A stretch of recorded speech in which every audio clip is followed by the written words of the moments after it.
hundreds of traders just shut down one of Accra's busiest markets. This is West Africa News Update today. Coming up, you'll discover why shop owners are being locked out of their own stores, how a new 20% tax is crushing small businesses, and the desperate plea they're making to the highest office in the land. Meet Anthony Kaibafi, a market leader and trader at Makola No. 2. For years, he's sold goods in this bustling hub of commerce. But on Wednesday, February 26, he wasn't selling.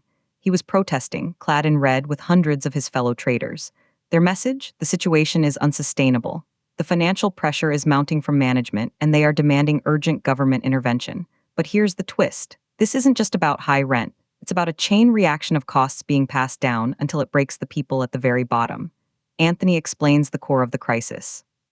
They deal with a management body called MMC Management Company, which is under SSNIT.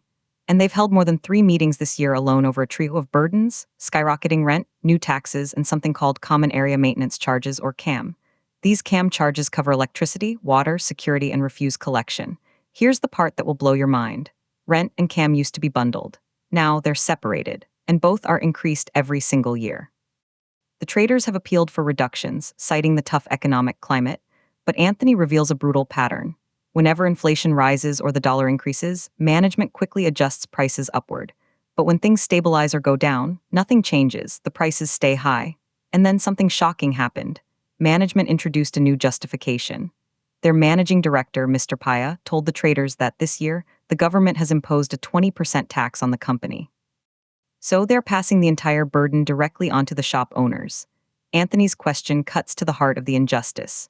If the government imposes a tax on you as a company, do you transfer the whole burden onto us within such a short time? We do not understand. But the financial strain is only half the story. The enforcement is where it gets personal and terrifying. If you owe them and cannot pay, they lock up your shop. You have to go and look for money before you can come back. All your goods remain locked up in the container.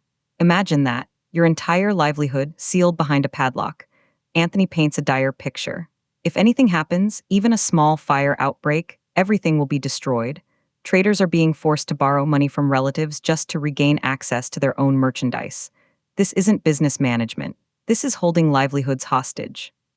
Beyond the lock and key, the protesters also cite shocking sanitation challenges in parts of the market, describing the conditions as a direct health risk. This is a market that was partially redeveloped during the tenure of former First Lady Rebecca Akufo-Addo. But traders say shiny new infrastructure means nothing if the policies are suffocating them. So, where does this leave hundreds of Ghanaian families who depend on this market? They are now appealing directly over the heads of management. Their call is to President John Dramani Mahama and relevant state authorities. We want the president to intervene and ensure something is done. We believe he can help. This creates a massive tension. On one side, a management company citing government tax policy. On the other, hardworking citizens saying that policy, as implemented, is destroying their businesses. The question isn't just about rent or VAT. It's about how economic policies filter down to the street level.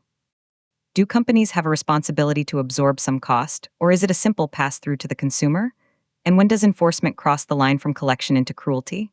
The traders of Makola No. 2 have made their stand. They've worn red. They've raised their voices. They've shown that even in one of Accra's busiest hubs, commerce can grind to a halt when the people behind the counters are pushed too far.